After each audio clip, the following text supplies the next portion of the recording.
Today, we're going to find out if Dave Ramsey knows what he's talking about when he gives advice about buying small businesses. I'm David C. Barnett, and you're tuned in to Small Business and Deal Making, the podcast, YouTube channel, and blog where I talk about buying, selling, financing, and managing small and medium sized businesses while controlling risk. So, if you're looking to take control of your future through buying a business one day, or if you already own a business and you're looking to grow or exit, you've come to the right place. I talk about interesting things, I talk to interesting people, and I answer your questions every week right here. So be sure to hit like and be sure to hit subscribe, and let's get to it. Are you thinking of growing your business or beginning a journey into entrepreneurship? Take a shortcut to success by buying an existing and profitable business the right way. Visit businessbuyeradvantage.com and learn more about my online training, group coaching, and consulting services designed to help you win. All right. So, I got a fantastic email sent in to me by a viewer named Paul who was watching some Dave Ramsey videos. And for those of you who don't know, Dave Ramsey is a well known author who talks a lot about personal finance, who talks about managing debt, methods of getting out of debt. I believe the debt snowball methodology is his. It could be. I know it's attributed to him quite often, and he's been in this space for a very long time. He's got a very large audience, and so one of you were watching his videos when he was giving advice about buying an existing small business, and there were some things in Dave's video that didn't quite sound right to this viewer. So let me share, and we'll take a peek at this. So, the viewer wrote in. His name is Paul. He says, "Hey Dave, what do you think of Dave Ramsey's information regarding this video?" And he puts the video here, and we'll put a link to it here as well, and down in the notes for you guys. Um, and he says, "While I agree that the business discussed isn't worth much, or maybe anything, what he says about small business purchase seems wrong. He mentions it's based on the net profit and that it is either 4 or 5 times multiple at 536 in the video." So, and we're going to watch a few clips of this video. It seems strange. Why can't it be a multiple of 1.1 or 1.5, for example? Also, this is only a component of overall value of the business, right? He doesn't mention the goodwill, the balance sheet, cash flow, as well as captive market as well. It's my Is it my opinion, or it seems that Dave Ramsey doesn't know the other factors that make up a valuation for a small business? I've got two questions. What are your thoughts here, and what other facts might I be missing? Thanks for your help with this, Paul. So, thank you very much, Paul. This is a fantastic email because, and we're all going to learn quite a bit here today. I've watched Dave Ramsey's video now 3 or 4 times, and I made some notes that I'm going to flow through here, and we're going to watch a couple of clips of the video. And so I'm going to stop presenting that, and I'm going to present, and I got to make sure I do this correctly so you guys can hear it. Okay, so here's the video, and so I'm not going to play the whole thing, obviously, but I'm gonna talk about this. So first of all, who is Dave Ramsey's typical audience? That's something we need to consider here because this he is not a content creator in the buy a small business space. He is a content creator in the general personal finance, personal debt management, personal wealth planning sort of space, right? And there are plenty of people out there who are very critical of some of the stuff that Dave says.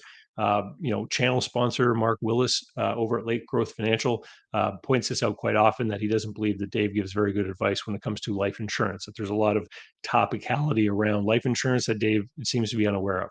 So there are people out there who criticize Dave Ramsey and his content, but he's giving advice to a general audience, and he's giving advice to people who I would say cannot be considered to be sophisticated business people, like all of you that watch this channel, right? Because if you're watching a channel about buying and selling businesses, then you probably can't classify yourself as a general consumer. You obviously have an interest, and you're developing your knowledge about this particular topic area. So this video is for Dave's audience. It's not for my audience. So we have to keep that in mind. So, in the beginning of this video, and I do encourage you to watch it, Dave will start off. He'll ask some questions about the business. Around the 1 minute mark, he asks about net profit. And then about 1 minute 25, he starts talking about income of the business and rate of return and why we buy businesses is to make money. And he says, if you're not buying a business to make money, he uses the H word that I love to use, which is hobby, right? So you don't want to buy something that is then going to take up a bunch of your time and not give you any kind of rate of return. Um, he then gets into this whole idea about the age, the longevity of the business. Um, there is no value in that because if there was value in the age, longevity, reputation, etc. of the business, then this would be generating extra profit, right? So there are famous brand names out there. Um, uh, Louis Vuitton, right? Louis Vuitton as a brand is a famous brand. It's been around for a long time. And they are able to, operators of that business are able to leverage that brand name in order to get higher margins, higher profits from the products that they make, right? They're making uh, suitcases, luggage, handbags, etc., and they can sell them for a higher margin because of the work that they've done on that brand. It's not simply the fact that it's so many years old. You can't, and I've had so many people over the course of time say to me, "My business has been around for 60 years." So therefore, it's worth more. Well, no, not if you're not able to leverage the longevity of the business or that history into any kind of greater margins. It doesn't make it worth anymore. So, um, Dave then gets into a conversation about rate of return on net profit, and he talks about book value, revenue methods, etc. And this is where I want to start playing a little bit of this stuff. So we're going to go here to 320, and I'm going to press play, and I'm going to stop it a little bit to comment as we go. And before I do, I want to put this up on the screen. So this is the concept of fair use.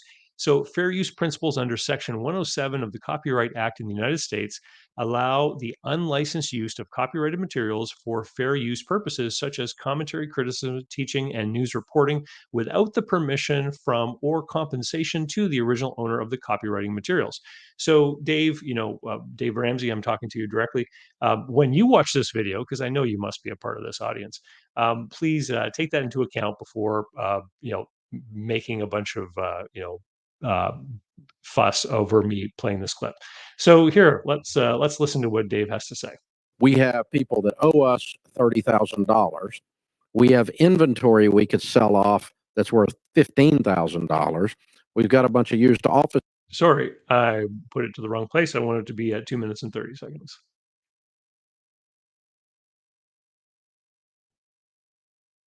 Here we go. Some real estate That's and own it. that's a different question and down the road. So here's the thing. Businesses have value as a multiple. There's three ways people value businesses, particularly small businesses. Okay. You're saying three ways. It's a multiple of a gross rent, or not gross rent multiplier. That's a real estate transaction. A gross revenue multiplier. That is very rarely used in small business because you have to have a very generically operating thing to where the gross revenue works. So when he says gross revenue multiplier, what you've heard me discuss in the past would be using a percentage of revenue methodology. That's what he's talking about here. And so what we do in that methodology is we look at the total gross revenue of the business and we multiply it by some factor that we get through research. And he's right. We don't typically use it as the only basis of measurement. I like to use it when I'm doing business valuations because it gives me an idea if the subject business I'm looking at is over or underperforming its peers, right? Because it can help us answer the simple question: should this business be making more money with the revenue that it has? We're going to let Dave continue. The other thing you can do is you can value it based on a rate of return I want on the net profit, which is why I was asking you that a minute ago. And I'll come back to that in a second. So rate of return on the net profit. We're gonna dig more deeply into what he's calling net profit. But what kind of return do I need from the cash flow available? And because he's got a lot of background and conversations about real estate, he mentions a lot in this video about cap rates and stuff like that. But when we talk about multipliers in the world of small business valuation, we are basically just looking at that same cap rate methodology, but we're flipping the way that it's expressed. Instead of looking at a percentage capitalization rate, we're flipping that over on its head, and we're looking at what the cash flow multiplier would be. But it's essentially the same thing. So let's keep listening. Third way you can value a business is what's called book value. If I close it and sell off the stuff, okay? So book value would be, we have people that owe us $30,000. We have inventory we could sell off that's worth $15,000. We've got a bunch of used office furniture that would bring $2,000. Those things added together, if we close the business and sell everything off, collect the payables, collect the receivables, is the book value of the business. Now, I rarely ever on this channel use the term book value, and let me explain why. Because book value creates the impression that we're looking at a corporate structure, a business as a going concern. So book value is often used when we discuss publicly traded companies, for example, because several of the items that Dave just mentioned were part of the operating capital, receivables, inventory, etc. And a lot of the time when we're looking at these very small business deals, we're considering asset transactions or asset purchases. And so oftentimes the way that operating capital is handled in those transactions is that it simply doesn't transfer. So things like receivables often may not transfer, or we'll use a fixed figure for the amount of inventory that's transferring over. But what it does relate to that I use very often is this concept of liquidation value, or replacement cost. And so sometimes when I'm looking at a business with a buyer, I'll say, what do we think the replacement cost of this business would be? Which creates a different picture in your head, because then you're thinking, okay, if I bought the equipment and the furnishings based on what they're worth and their fair market value, then I contributed the operating capital components that I'm going to need in this business, inventory, money for receivables, etc. What would it then cost me to replace this? And so when he says book value, I think replacement cost value. Okay. But what he's about to say here next is very, very important. Mm-hmm. You can't mix these three valuation methods. It's one or the other. Okay. Right. You can't mix them up. And so I've made many videos in the past where I've talked about how people will do this. They'll look at their cash flow, maybe it's STE or EBITDA, they'll multiply it out, and then they'll say, well, this must represent the goodwill of the business. And then they'll start to add operating capital, the value of the machinery, etc.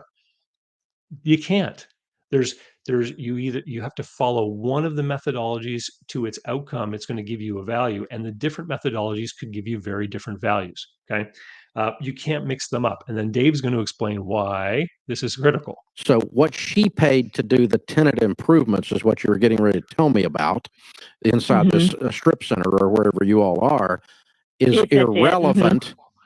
Because the only book value those tenant improvements have is what they'll sell for today, and it's a bunch of used office cubes and some used medical equipment. Is worth what, 20 grand or something, right? Yeah, yeah, if that. Yeah, exactly. I mean, out of date X-ray machine or whatever it is, right? So veterinarian wouldn't even buy it, you know. So there you go. So that's what. And so what he's basically saying is that equipment, it forms part of the value that the capitalization or the other methodologies are going to give you, because you need that equipment in order to make the business function. Now let's flip back over to present. Let me get back over to Paul's question again, because I want to get back to some of the questions he was asking. All right. So in Paul's question, he was saying, he talks about the multiplier seeming strange. We haven't got to that part of the video yet. But he says also, this is only a component of the overall business value, right? He doesn't mention goodwill, the balance sheet, cash flow, as well as captive market. Is my opinion, Dave Ramsey doesn't know these other factors make up the valuation of a small business. So let's address that. Dave Ramsey is talking about this stuff. And so the goodwill is a function of the difference between the market value of the cash flow and the value of the stuff. So to figure out what the goodwill of a business would be, we would figure out what is the value of the cash flow, what makes sense to pay for this business, and then subtract that replacement cost, right? And the difference would be the goodwill. So it's not that there's something called goodwill that we're going to add its value to our business value. We need to figure out the business value in order to figure out what the goodwill of that value is, because goodwill is a component if the business's cash flow is worth more than its replacement cost. Okay, so that's the first thing. The fact that it has a captive market means nothing, really. Um, think of a small town that has one single taxi service. They have a monopoly, they have a captive market. It doesn't make one lick of difference in the valuation, because if there's not enough people in that small town to make a lot of money in the taxi business, then the taxi business isn't worth a whole lot. Okay. Um, and what is the other thing here? The cash flow does determine the value. The balance sheet, doesn't really determine the value unless, okay, and I think this could be what Paul is getting at, unless you're talking about selling the shares of a company as a going concern, and the balance sheet contains extra components that are not necessarily required for the operation of the business. So, and this is something that we talked about in a recent video where I discussed buying a business with its own, using the business's own cash for a down payment. And we'll put a link to that one in here too. But if there is surplus of something, if there's surplus inventory, surplus receivables, surplus cash, etc., and you're selling this business as an entity, and you're selling the shares with those surplus things, then those surplus things will be added to the value of the cash flow. It's true. Okay. But Dave Ramsey's video here isn't getting into anywhere near that level of complexity. So the first part of Paul's question, though, was about the multiplier. So we're going to go check that out now, because Paul, who watches my channel, is saying that Dave is talking about a 4 or 5 time multiplier. Shouldn't the multiplier be 1.1 or 1 to 1.5? And so again, we're going to tune into the video and we're going to find out exactly what Dave is saying and why maybe he's talking about this 4 or 5 times multiplier. So let me hit present. Oh, I got to hit stop, hit present. I got to do this correctly so that you guys can hear it. Okay, and I'm going to go now to 520.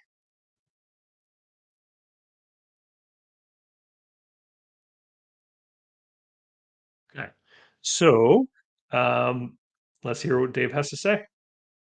You would, if I were in your shoes, is I would figure out what the net profits were after you are paid and after she is paid a basic office manager fee, not an owner's fee. Okay. So he's talking about net profit after the current owner is paid a proper salary for the job that they're doing.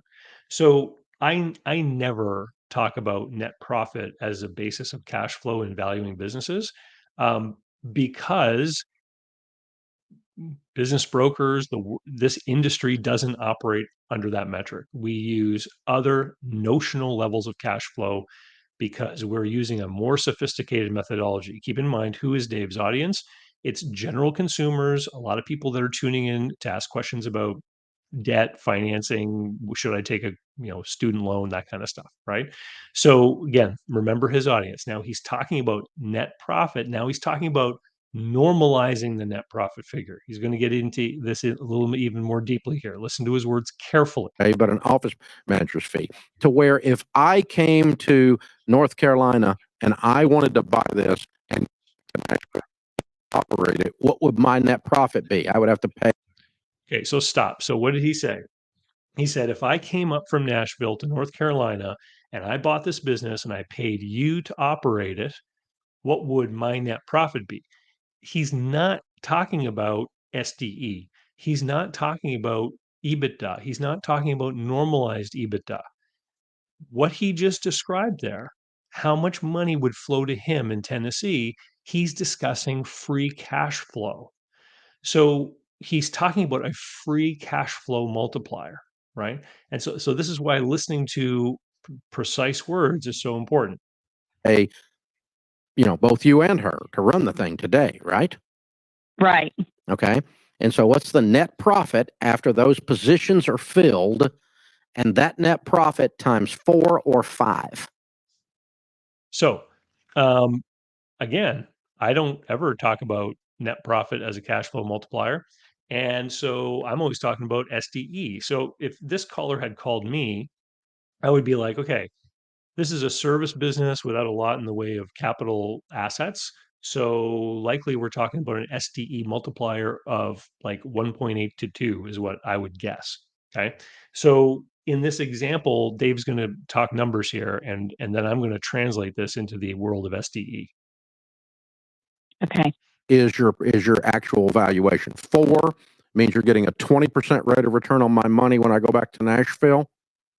4 means I'm getting a 25% rate of return. 5 means I'm getting a 20% rate of return. And so he just demonstrated right there what I was talking about earlier, how you can take a cap rate or a rate of return and translate it into a multiplier just by flipping it over. It's the denominator versus numerator of the fraction. So a 25% rate of return is the same as a 4x multiplier. Okay. And so he's talking about what is my investment, what am I paying money for, and what is the money that I'm getting back out of it.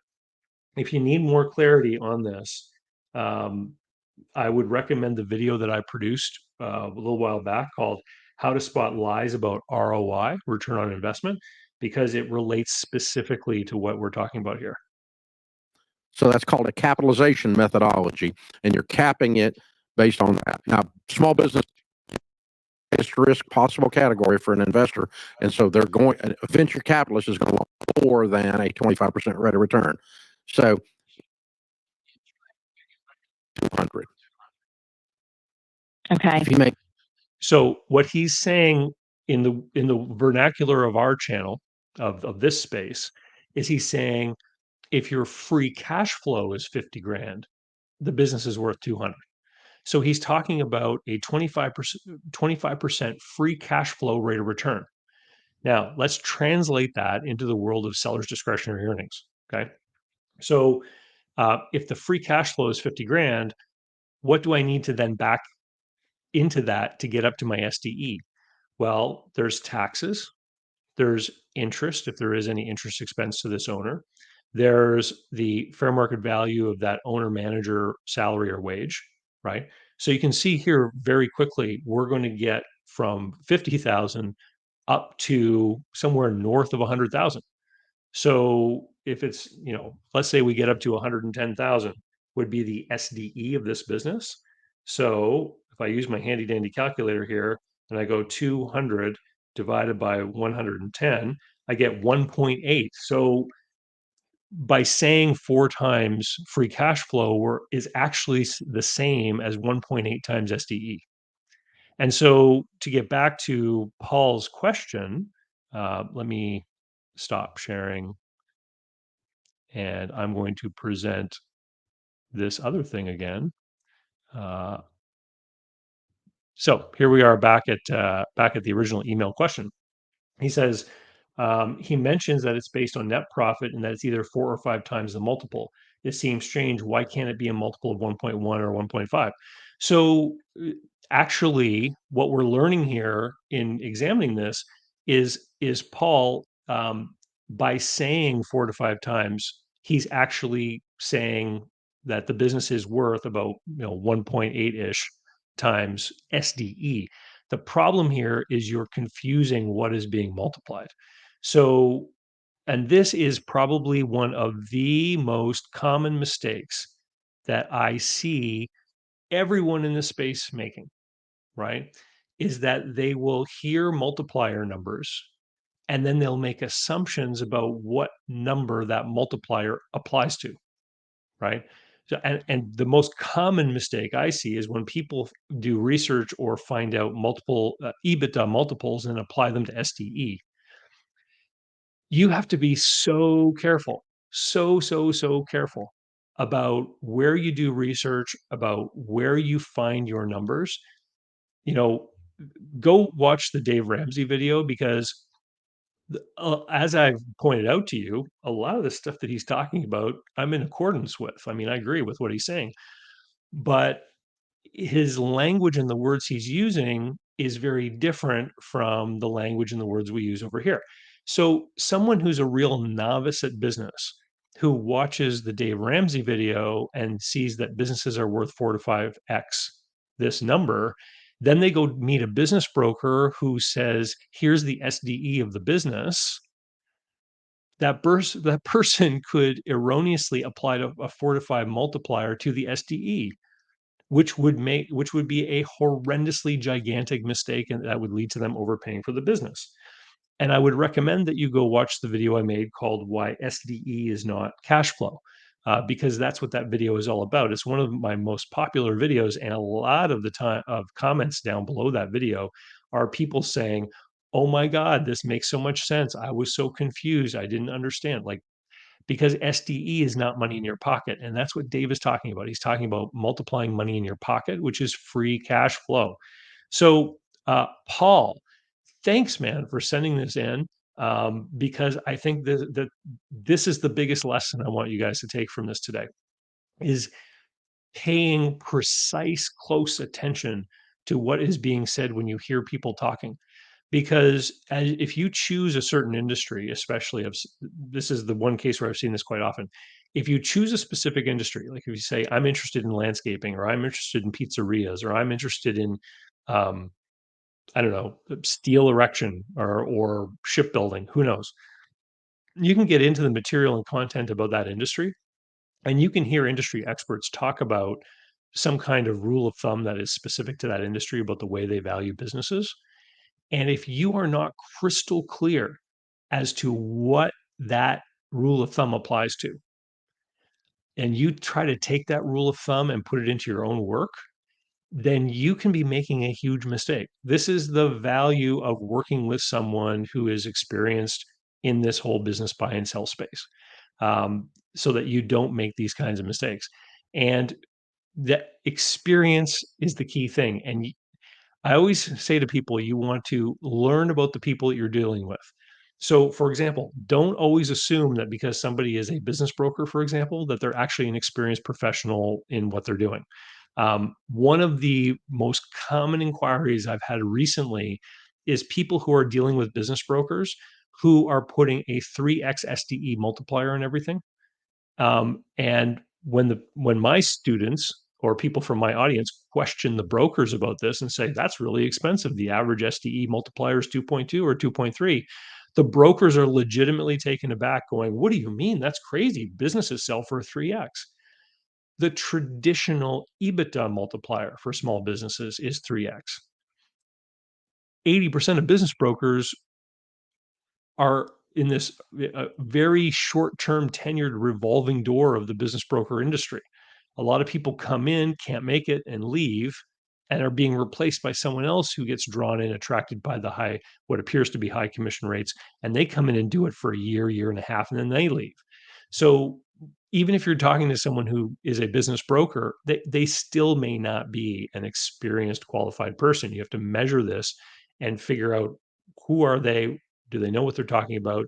And uh, at the end of the day, at the end of the day, make offers that make sense for you. At the end of this video, Dave goes on to describe what he would offer for this business.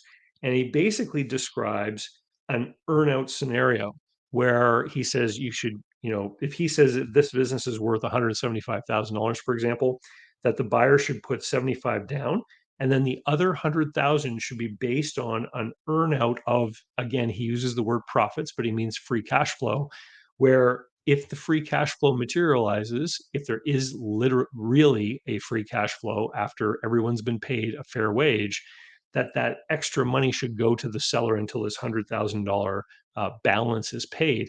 And he also describes why it's different to buy a business under this scenario rather than, say, taking an SBA loan.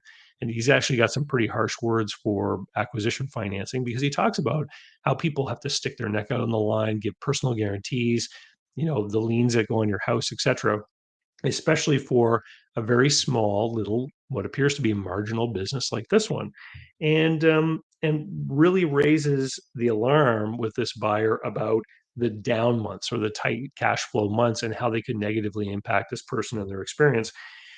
And all that stuff at the end of the video, I wholeheartedly concur with. And I think that in general, this was a really great video for the audience it was intended for, who 99% of which are never seriously going to look at buying a business, right?